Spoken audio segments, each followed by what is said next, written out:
Thank you, ladies and gentlemen. I'm talking today on the longest battle of World War II, which was that against German submarines. And we've got a nice little picture of it, slightly out of focus. You will never guess I got it from the internet.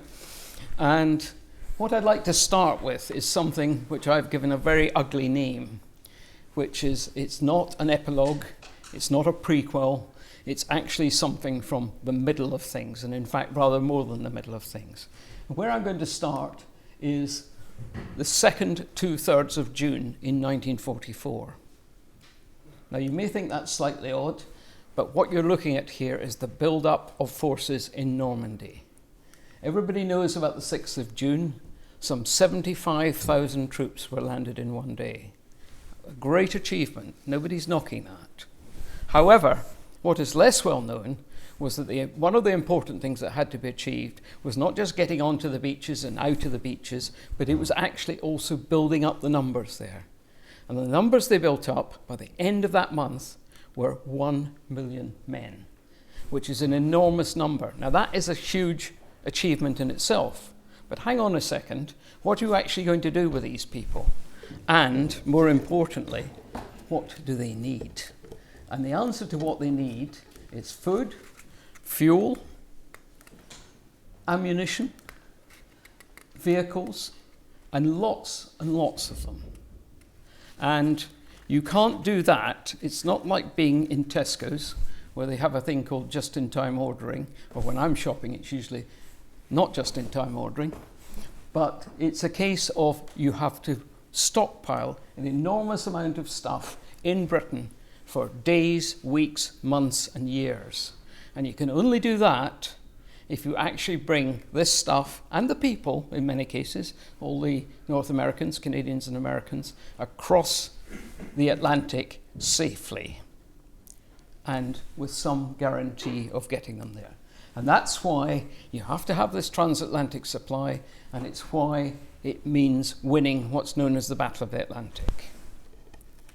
Now, I came across a lovely quote the other day, but before we get to that, what we're going to talk about today, what was the Battle of the Atlantic, what the enemy was, the submarines of which we're speaking of. Yes, there were other enemies. There were things like the battleship Bismarck, there were things like aircraft, but nevertheless, the worst threat were the submarines. The phases of this business over several years, the methods, techniques, and tactics, important technologies, some of which may actually slightly surprise you. And the closing stages, what happened towards the end, and then, and don't please glaze over at this point, statistics. Don't worry, there are not very many of them. And they're very clear. Now, I came across this lovely quote the other day. I'll read it to you. It basically says, historians, a common trick of historians is to get attention to their work by controversially stating the opposite of what everyone had always presumed about a given period. And there's where it comes from. It's not a particularly serious book. It's a slightly updated version of 1066 and all that. But here we go. I'm going to say there was no Battle of the Atlantic. It didn't exist. Now, why do I say that? Basically because battles on the whole are limited in time and space. Let us consider the greatest tank battle of all time. The greatest tank battle of all time took place in Russia. It was called the Battle of Kursk, and it occupied 7 weeks and some 2,000 square miles. Pretty impressive stuff. However, and I will call it the Battle of the Atlantic for the simple reason there's no other easy way to refer to it, it took up 68 months and 20 million square miles. And that was just in the North Atlantic. And although it's called the Battle of the Atlantic, and this is one other way in which it isn't really, is it also took in the South Atlantic, the Mediterranean, the Indian Ocean, and even New Zealand. There's a good little story about the New Zealand bit. There's a book published by an Australian colleague of mine called David Stevens called A U-Boat Far From Home, and it is a story of the submarine that got as far as New Zealand. And as you might expect, they were running more than a little bit light of fresh food by this time. And the story was that they anchored in some remote New Zealand bay, rowed a boat ashore, milked a cow, and brought fresh milk on board. It doesn't happen to be true, but it's a good story. And it's therefore worth telling for that purpose. But it just shows you how far afield it did go. Now, all right, they didn't do anything very serious around Australia and New Zealand, but the point is it did spread very far indeed. Now, what we're looking at, therefore, is not a battle, as you would ordinarily define it, like the Battle of Kursk, not a campaign, but rather a series of campaigns. So that's a bit of a mouthful, so let's just call it the Battle of the Atlantic. The term, incidentally, came from Winston Churchill, who, after the Battle of Britain, had said, the Battle of Britain is now over, the Battle of the Atlantic is beginning. In fact, it had begun long before the Battle of Britain. But the name stuck, and it was a good, handy label to give it. Now, what is the enemy? The enemy is the submarine, but let's look at the submarine in 1939. And the first thing to point out is it's not really a submarine. It is in fact something which is best described as being a submersible torpedo boat. Yes, it can go underwater, but only for some of the time. And it makes a lot of use of the surface. What for? Mobility. It moves much faster on the surface than it does underwater. It needs it for search, and we'll come to the business of submarine finding targets a little later. It needs it for speed. It can go up to about 17 knots, that's about 19 miles an hour, on the surface, and very much slower than that submerged. The submerged thing is a business of its battery life, because although they're called diesel submarines, they are in fact diesel electric, and they have to use the electric one submerged. So they've only got a limited endurance and limited speed underwater, and the faster you go underwater, the less distance you're able to go. So it's not really a very acceptable thing to do. It also needs to be on the surface to charge the batteries that drive the electric motors. And that's a process that takes quite a long time. It takes hours typically. And you, in fact, have to spend much longer on the surface charging the batteries than you're ever going to get propelling the submarine underwater. It's also, at least in the beginning, the preferred place for the submarine to be to attack convoys. It likes to be on the surface, particularly at night, and it has all sorts of things going for it. It's got speed, it's difficult to see because you're only looking, the hull is awash, you're only really looking at the relatively small conning tower, and they've also got this wonderful piece of German optic excellence which they can mount on the bridge to be the torpedo attack site. So that's what they prefer to do. Now, this is an early war submarine. This is what's called a Type 2. This, in fact, was only really designed for coastal use or North Sea use. Nevertheless, they put them into the Atlantic. They were a pretty hopeless submarine in the ocean, but that was what they had. Eventually, they relegated them to training purposes. And the U-boat crews themselves were very dismissive of it. They called them canoes. And it's not very big, a bit difficult to tell from that picture. Later in the war, they get some improvement. They get a thing called the snorkel, which they've actually stolen effectively from the Dutch. And this is something that allows them to take in air underwater and also to get rid of diesel exhaust. So they can run the diesel engine underwater. Great, you think. They've managed to get back what they lost. Well, yes and no. This is what one roughly looks like. Now, I think you can start to see one of the problems with this. And the problem is that, yes, you've not got as much up as you would have if you had the whole submarine on the top, but what you have got is if you go above a certain speed, you get lots and lots of movement of water and effectively creating waves, foam, it's known as a feather in the trade, and that's actually probably easier to see than the actual clutter they've got up there. So they can't actually go very fast when they're snorting.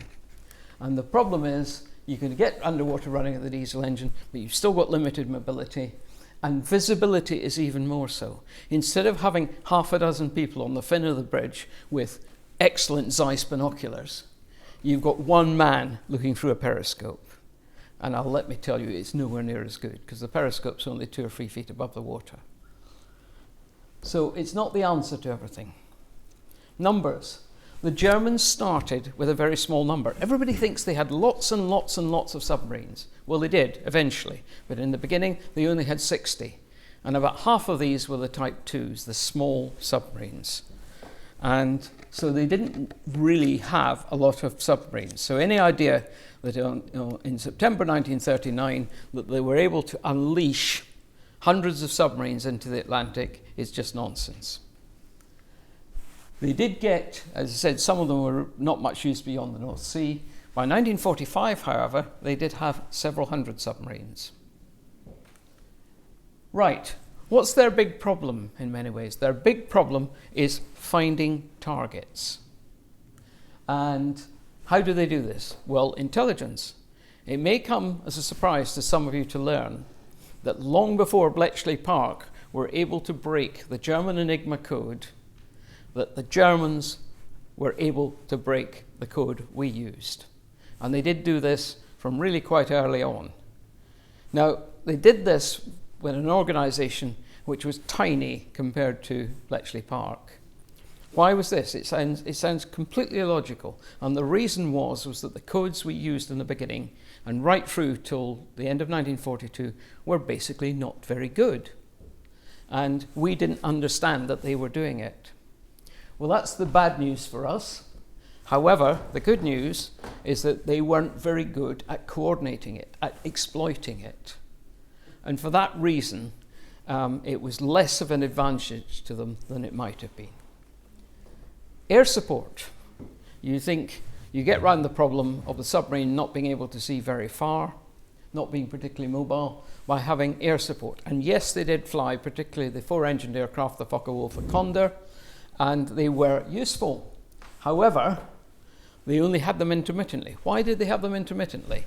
They had squadrons of these, particularly after summer of 1940, in western France, and there they were. They were even looked after by a man called Fliegerführer Martin Harlinghausen, and he was very sympathetic to the Navy.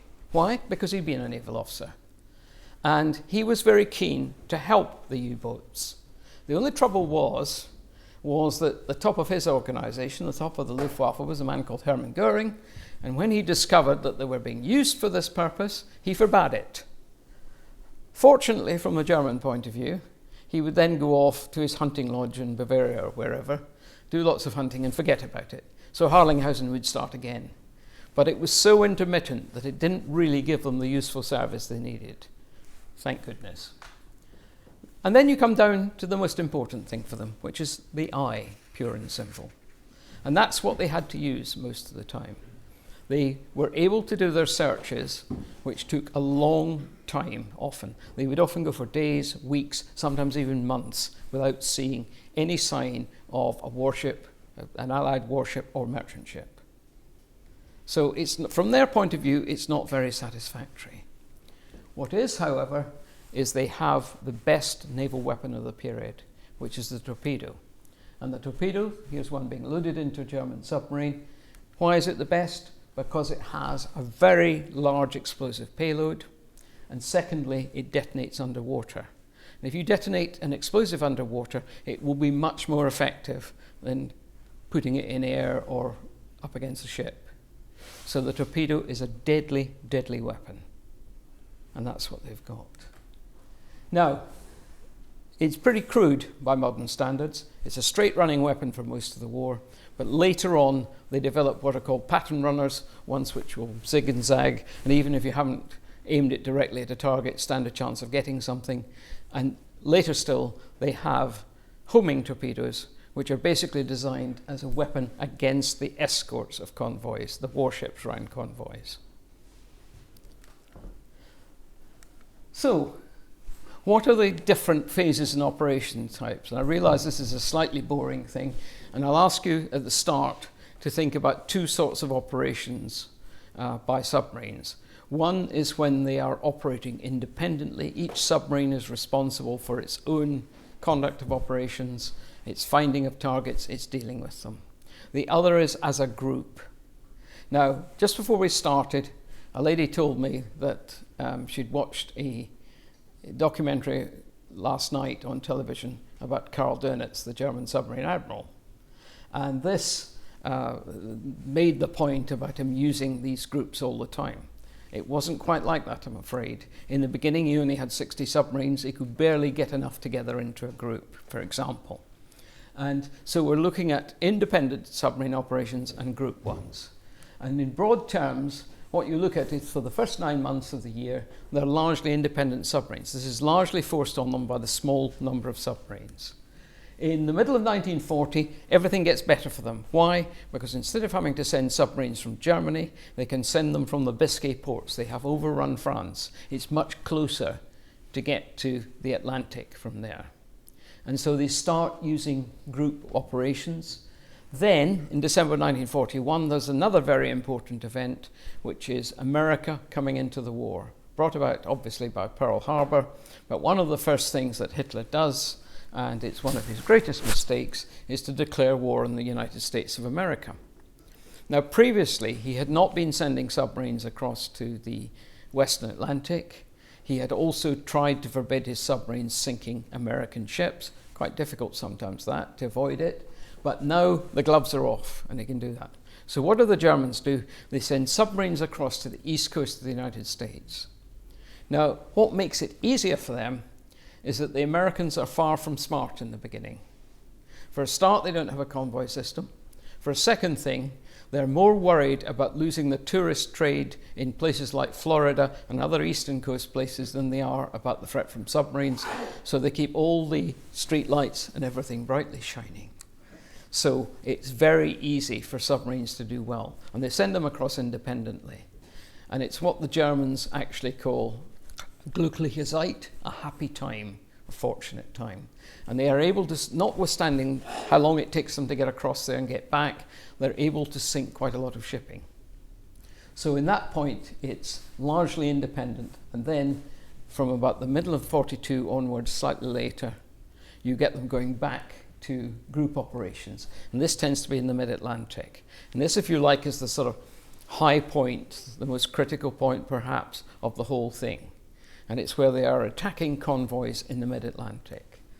Then, in May 43, they get an extremely bloody nose in two ways. One is they hardly sink anything, and secondly is over 40 of their submarines are sunk in 1 month.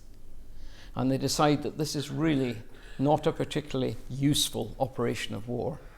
So they scratch their chins for a bit to decide what they're going to do next. So what do they do next? We'll come to that. But what do we do on the other hand? There is the convoy system. And this is quite simply the business of bringing ships together. Now, I could demonstrate to you one of the great advantages of this quite easily, but I will come to it shortly. You've also got air cover and deterring and disrupting attacks, and then hitting back at submarines. Now, convoy, many ships sailing together. Now, there were people opposed to this. They said if you put them together, it just makes a bigger target for a submarine or submarines. That is true, but before submarine or submarines attack a convoy, they have to find it. And the ocean's a mighty big place. We're not talking about these days of satellites and other ways of finding things out. So were I to want to disrupt this talk for about 10 minutes, I could do so by asking half a dozen of you to stand at the back, me to be blindfolded, and me to try and find you. And if you're standing separately, I could probably find one or two of you quite easily. But if you're all standing together, it's not quite so easy for me to find you. And that's what it depends on. But it also means a convoy is less difficult to find than single ships are. And it also means you can actually concentrate your escorts at the place of the greatest threat. Okay, now here's the sort of ship that would have been in a convoy in this period. A few thousand tons, steam-powered typically. Some of them were motor-powered, but then diesel-powered. And you get about 40 to 80 of those, and it's a convoy. They sail together, they're protected by warships, and that is a convoy. What would a modern convoy look like? I'd suggest to you it would look like this, because this is, roughly speaking, the same carrying capacity as the 40 to 80 ship convoy of the Second World War. So it's a thing to ponder that this gives you some idea of the huge amount more we're transporting by sea than we did in the 1940s. Okay, air cover. Now, there is a lot made to those people who've read about it of something called the air gap. And basically, you can only get land-based aircraft to come out a certain distance from various coasts and islands like that. And you have, in the middle, you have an area which is not covered by air. And there is a misconception that you need to have shoulder-to-shoulder aircraft all the way across. You don't. All you need to have is enough aircraft to stop the submarine from being able to do its job of finding a convoy, closing it, waiting for his mates to close it as well, and then attacking it. And typically, if you can keep that time down to about 24 hours, you can do it. Nevertheless, from about 42, 43 onwards, we fill this gap with carriers, carrier groups, both American and also UK ones. And so you effectively mean that you've got air cover all the way. So the trouble is that even if you take the aircraft from Canada and UK, bear in mind the US isn't in the war straight away, it's limited. Even after the Americans join, there are still gaps. So what you need is the use of the bases in Iceland and also longer range aircraft. And that is a huge story all in itself. And as I say, you've got the US and UK. Now, deterring and disrupting attack. In other words, don't wait till the submarines are around you firing torpedoes. Try to stop it before it gets there. How do you do that? Well, there's a thing called evasive routing. Now, there is a misconception here that evasive routing is something that started when we started getting Ultra from out of Bletchley Park.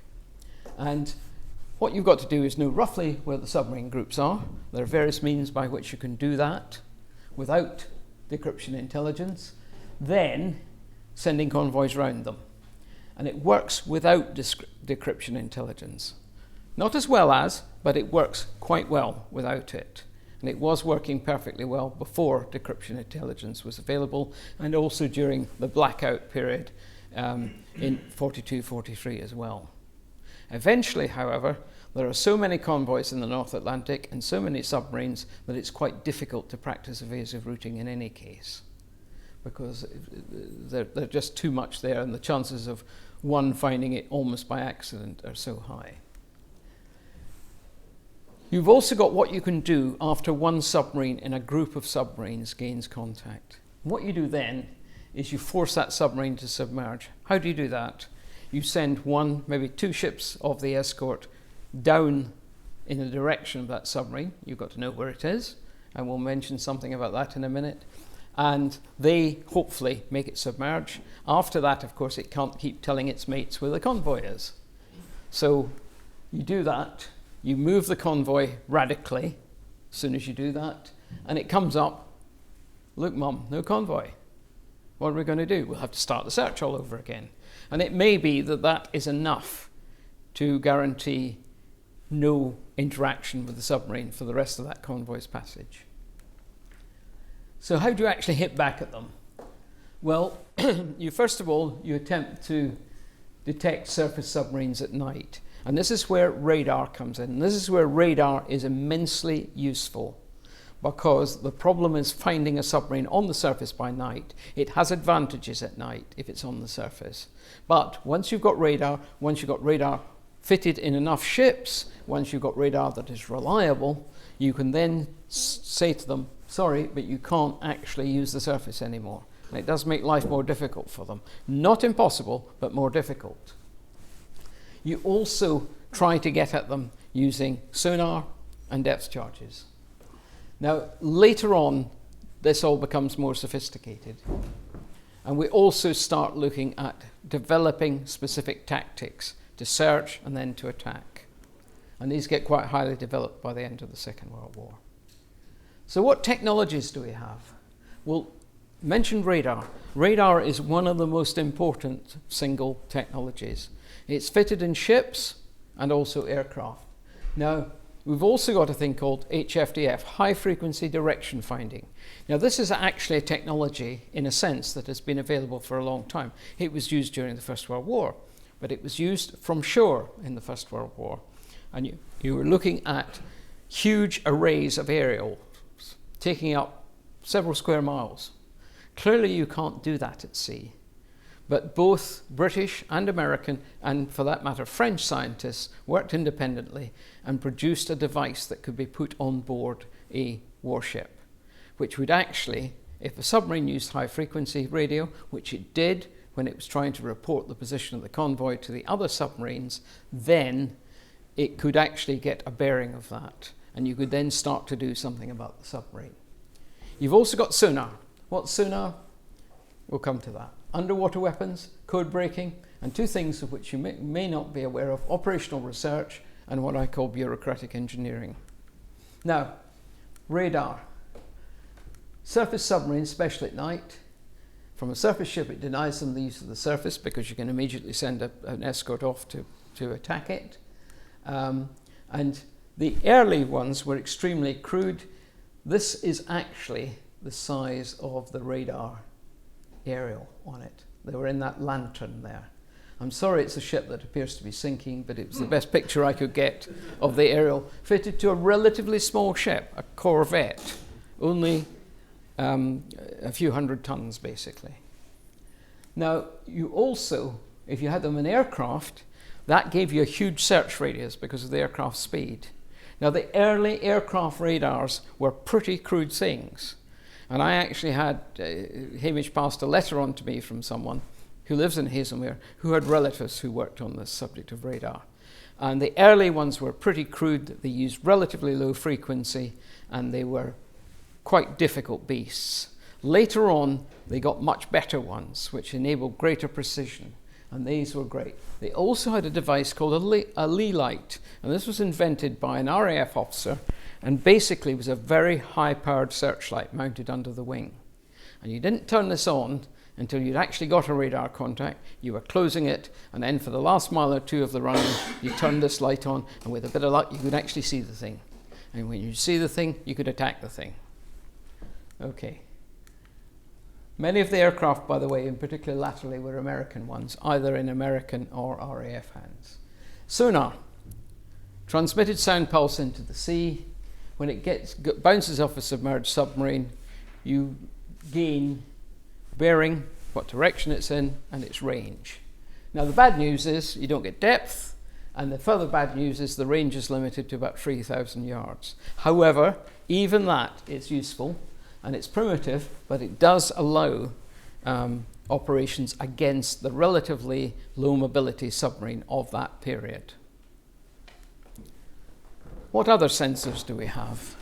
Those are the ones I would consider pretty important. You've got a thing called magnetic anomaly detection.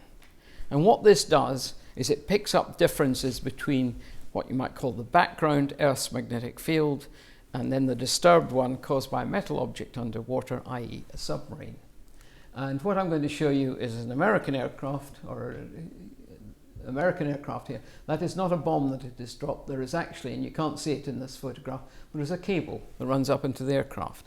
And that's what's called a MAD, magnetic anomaly detection body. And that is capable of detecting a submarine. Now, it's a very limited range, but it can, if you suspect the submarine's there, confirm its presence. And you also have, very late on, sonobuoys. These are using the same principle as sonar, but on a buoy, which you drop in the water, and then it will send by radio a signal back to the aircraft that drops it, and again get you into contact with the submarine underwater. And this is a thing, for the first time, that allows a flying aircraft to detect a submerged submarine, these two things. Okay. Well, you found it, what are you going to do with it? Well, the ships are largely, initially, limited to the depth charge. What's a depth charge? It's just a cylindrical object, shown here, in racks. It's full of explosive, and it's got what's called a hydrostatic pistol. What does that mean? It means that it will explode at a certain depth, which if you're firing it from a ship, you can set the depth before it rolls off the back or is projected off the back, and you get a nice satisfying disturbance in the water. This was one that must have been relatively shallow, because if they're deep, you don't get anything like that. You get a satisfying crack, but you don't actually see anything like the disturbance on the surface. What they also did with the things called depth charge guns, which were just basically tubes, and you had the depth charge with a piston inside it and a cradle for the depth charge and cordite charges, and you just fired it off. And what you then got was part of the pattern was to each side of the escort. Now, the thing is, if you were to do, as our American cousins would say, do the math on this 11-foot radius depth charge, you would reckon that it would be almost impossible for depth charges to sink a submarine. And you'd be right. However, when you're looking at using lots of depth charges in any given attack, up to 10, 1, 2 repeated attacks, you sometimes did manage to achieve it. Now, one of the great nonsenses of almost any movie you've ever seen of this is that you see depth charges going down around the submarine. And first of all, they're amazingly accurate. They fall on both sides of the submarine and all the rest of it. They always explode at exactly the right depth. And had they actually done so, they would have sunk that submarine. But they don't. All that happens is you get lots of shattered glass, lights going out, odd tiny leaks. So there's 2 ways that's wrong. One is that you'd be very fortunate to get them as close as that. And secondly, if you did, that would have been goodbye to the submarine, not it limps home afterwards. But that's the basics. Surface ships, unfortunately, have to more or less go over the top of the submarine before they do it, which means that the sonar will lose contact. So that's a problem. Aircraft have their limitation. Aircraft limitation is that they set the explosion depth of the depth charge before takeoff. You can't have a little man crawl out along the wing and change it. This cannot be done, or at least it can only be done once. And we'll see what effect that has a little later. What else do we have? Well, we're trying to get round the problem of this business of losing contact with the submarine when you pass over the top of it. And they develop things called the head-thrown weapons, and it gets rid of the loss of contact problem. Here is my absolute favourite. It's a monster called Hedgehog. There are 24 projectiles there. They're fired more or less simultaneously. They land in a circle about 300 yards ahead of the firing ship. They will only go bang if they actually hit a submarine. Now, although they've only got 24 pounds of explosive in them, which is tiny compared to the depth charge, if it actually explodes in contact with a submarine's hull, bye-bye submarine. And initially, captains of frigates, corvettes, destroyers didn't like this weapon. They didn't like it because it didn't make a satisfying bang unless you hit something. But once commanding officers who had faith in the system started getting submarine kills, surprise, surprise, it suddenly became popular.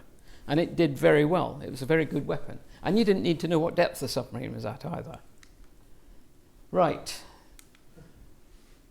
Later on, you get air-launched acoustic homing torpedoes, rather similar to the ones the submarines used, but smaller, and they are capable of actually latching onto the submarine, homing on it, and sinking it.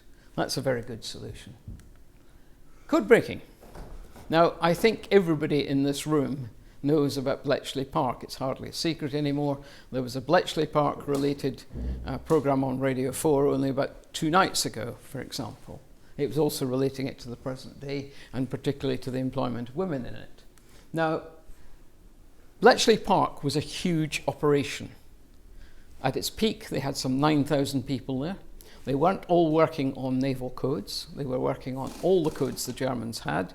Even just with the Enigma system itself, the German Enigma system, the Navy used it, the Army used it, the Air Force used it, the Gestapo used it, the railways used it. Everybody used it. They were working on it across the board, as well as other systems too. Now, I have actually given a talk to other groups on this subject alone, so you can fill a whole talk just with this subject. But bear in mind, it's there. It gives an enormous amount of intelligence, and it sometimes gives relevant tactical information. Now, why do I caveat it with sometimes? The reason is that not all of it is relevant, and more importantly, not all of it is timely. The Admiralty's Operational Intelligence Centre, which was in London, used to reckon that for tactical use, it had to be less than 48 hours between receiving the German signal and being able to decrypt it. Sometimes they achieved that, sometimes they didn't. And that's why I say its legacy is both complex and contentious. Very happy to talk about that in greater detail later. Right, operational research. Who in this room has heard the term before? I'm very taken. In what context, business or otherwise? Otherwise. So that's two of you, that's good. For the rest of you, operational research is quite simply, is the analysis of operations by scientists. Very much the baby, this, of a man called Patrick Blackett, who in the First World War had actually been in the Royal Navy. He'd actually been a turret officer at the Battle of Jutland. One of the things the Royal Navy did was to recognise at the end of the First World War that a number of its officers were really rather lacking in education. Not because they were stupid, but because they had missed out on this because of the First World War. So they sent off oodles of them to Cambridge and a few other places, but principally Cambridge. And Blackett, having spent less than a year there, decided he didn't want to be a naval officer after all, he wanted to be a physicist. So he became a physicist and he did some very useful work. He ended up incidentally with a peerage. And Blackett in the Second World War was head of the Admiralty's operational research thing. Now all they are doing is just looking at this and its operations in a sensible and logical way. And we'll look at one of them in just a minute. The interesting thing is they didn't really have much military background, if any. I mean, Blackett was unusual in having had some. And one of the most successful of the lot was a zoologist, and there he is, a man called Solly Zuckerman. He didn't actually work for the Navy, but he was involved in operational analysis.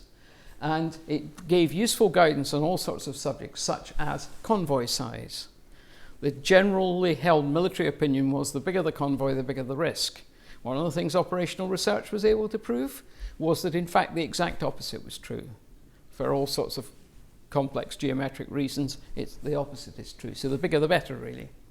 The other thing is, the example I'm going to show you, you may remember I mentioned that they couldn't change the depth settings on the depth charge on aircraft. And here is an example of this. Now, what we're looking at here is the business of an aircraft dropping a depth charge on a submarine.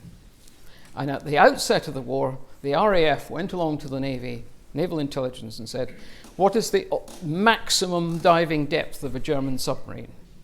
And they said 300 feet. It wasn't actually, it was more than that, but anyway, that's the figure they were given. So they said, perfectly good military pragmatic logic, they said, right, the difference between 0 surface and 300 feet, in between 150. So we'll set the depth charge at 150 feet. And that's what they did. Then, the attacks they made on German submarines in the first 2 years, roughly, they didn't get a single success and barely any damage. And there's your submarine, there's your aircraft flying around, and there you are, they put it down, it goes bang at 150 feet. What the operational research people determined was that almost every single attack against a submarine was when the submarine was either on the surface or had only just submerged. So they hadn't a hope in hell of being at 150 feet. So they said, right, we'll change that. So they made the depth settings shallower, and all of a sudden they started being really quite successful. And this work was done not by Air Force officers, not by naval officers, but by scientists. Right. Also got a thing I call bureaucratic engineering. Who's heard that term before?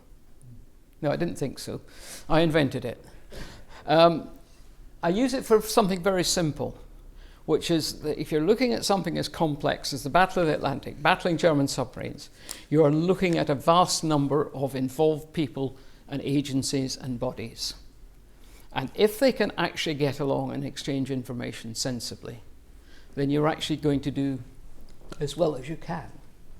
And that was one thing that the British, and for that matter the other Allied countries, were good at doing.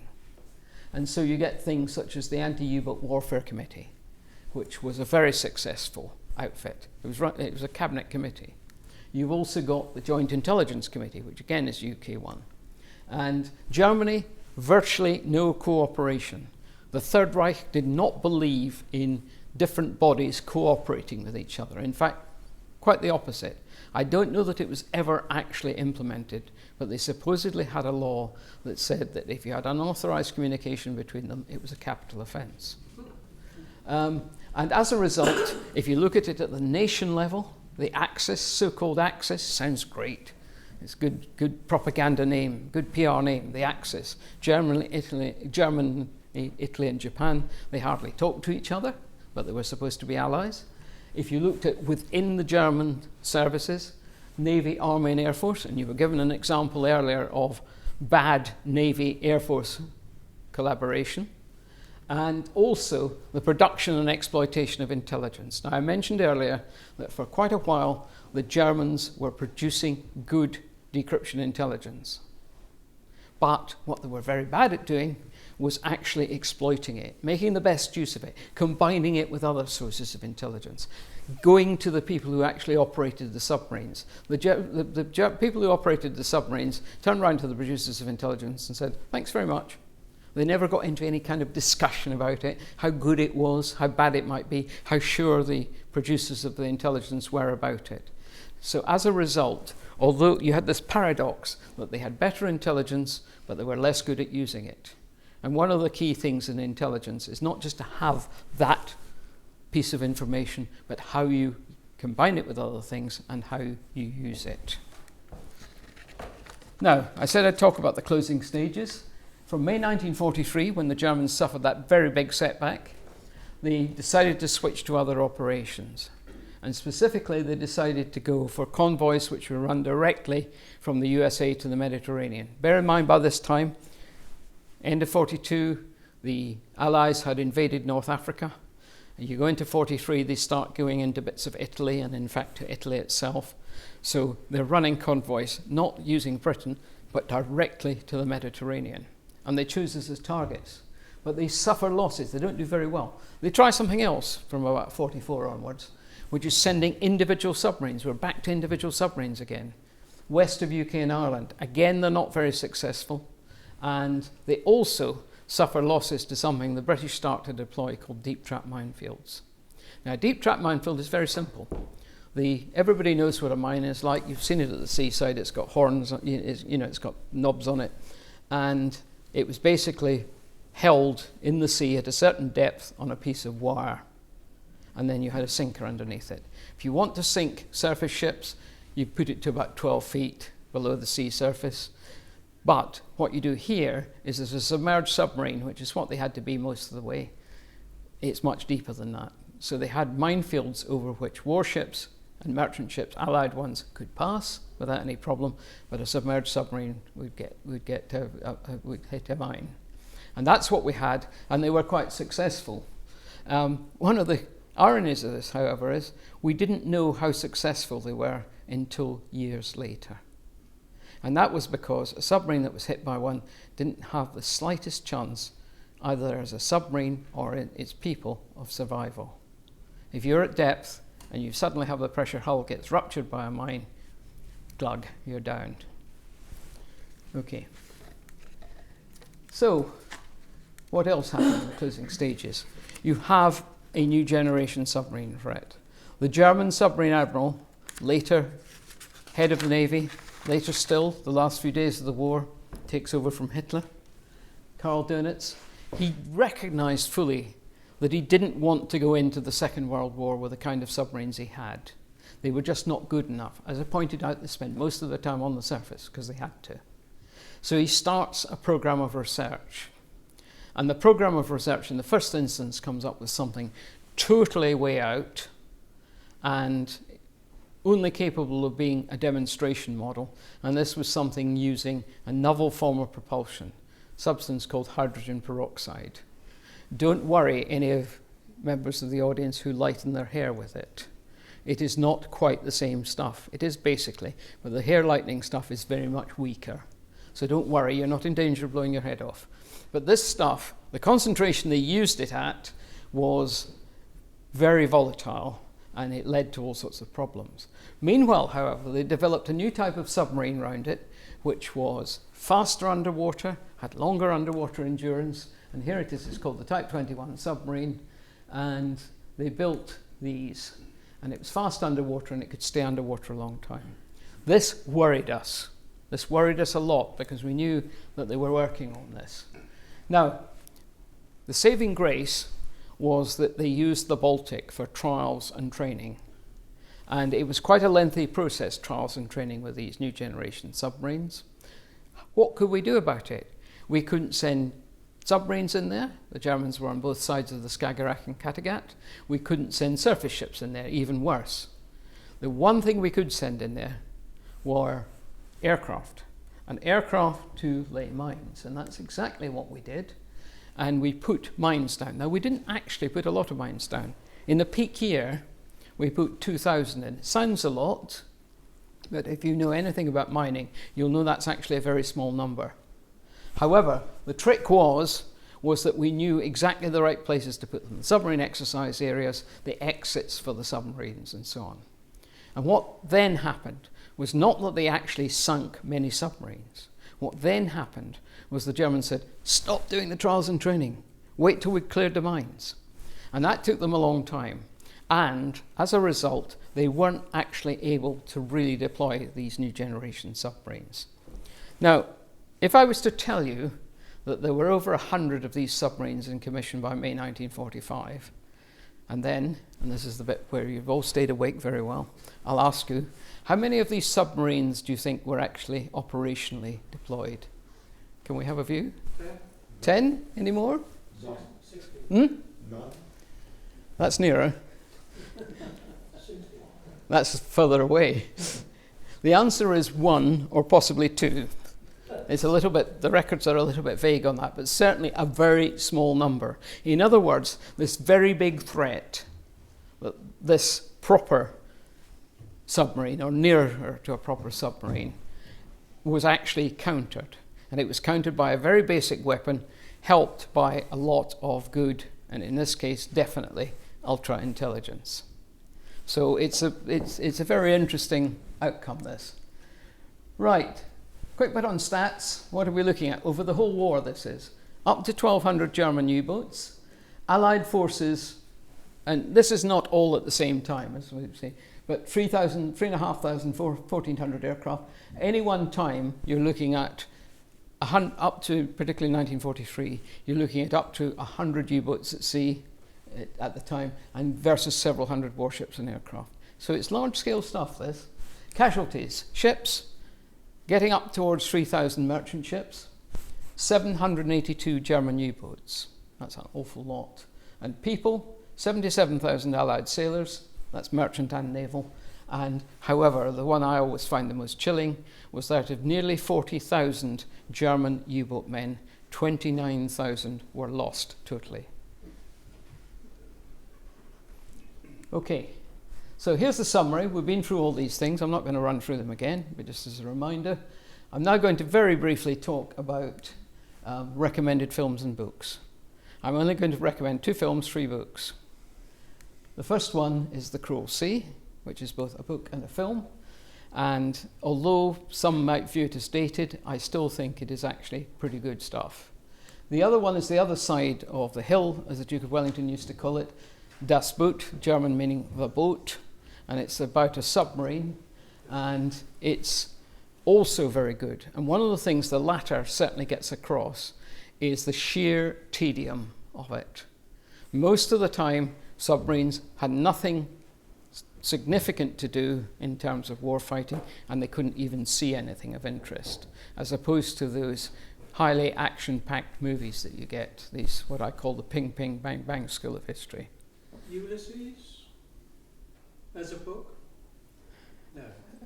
Not in the same league, okay, if you forgive me. And now I get very immodest and I say there is one more book. And as I say, it's still, as I looked last week, it's still available from Amazon at a reasonable price. You can actually pay quite a lot for it if you really want to, but it's available from Amazon at a reasonable price. Right, ladies and gentlemen. I've finished the formal part of this, but I'd very much welcome questions and comments.